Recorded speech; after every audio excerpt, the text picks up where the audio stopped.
Computers may be cheaper than they once were, but they're still beyond the budget of the average buyer. The reason computer companies give for this is the expense involved in building them. But pictures like these, provided by computer firms, may be an elaborate deception. We've seen evidence that computers don't really come from plants like these at all. Instead, from plants like these.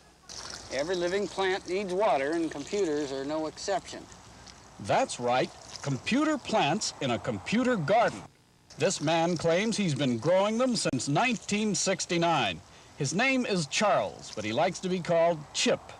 And in exchange for our promise not to show his face on camera, he agreed to show us what he says profit-hungry computer firms have been doing for over 30 years.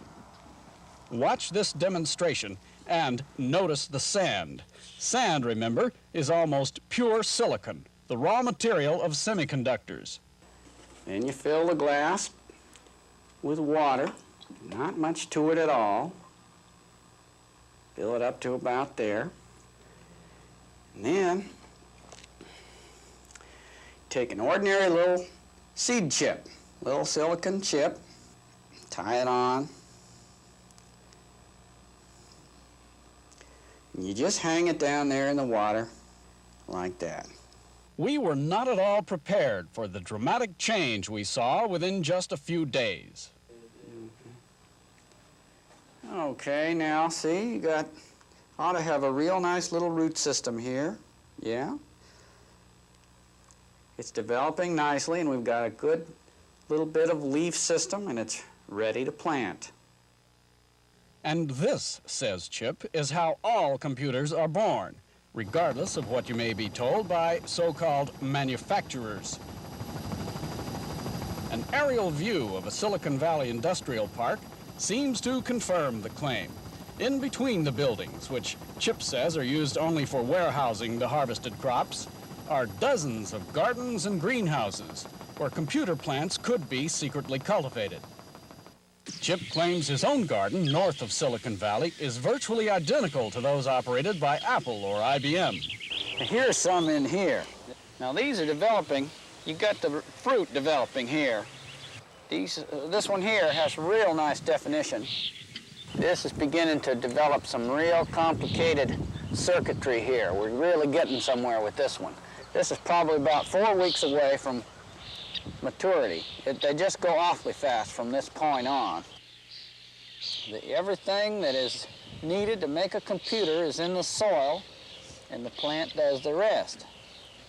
Now here's some keyboards that are almost mature.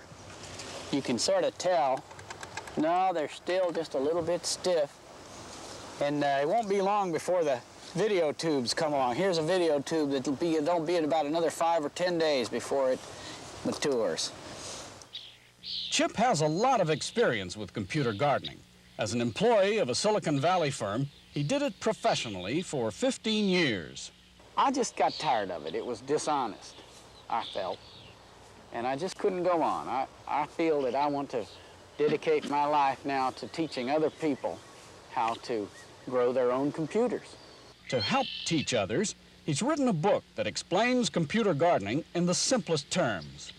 There's almost no kind of computer equipment that you can't grow in the garden. Now this here, for instance, is a plant to grow floppy disks.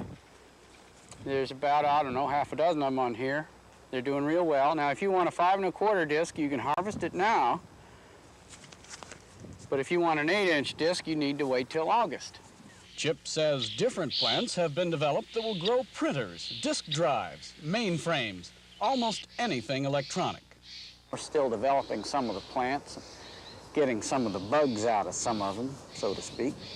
But it appears that as long as you have soil with enough silicon in it, you can grow all the computer equipment you want. Chip did not mention this, but our cameraman caught him using one ingredient that could be essential to the entire process of computer cultivation. Now this one here ought to be about ready to harvest. Oh yeah, that's a real nice one. See, the tube here is just fully developed. Let's just go ahead and take it on back and clean it up. There's no reason for people to have to pay hundreds and thousands of dollars for something like a computer that can simply be grown in the garden. Wall Street analysts have always told us that the computer industry would be growing. Little did they know. These things are heavy. The healthier they are, the heavier they are.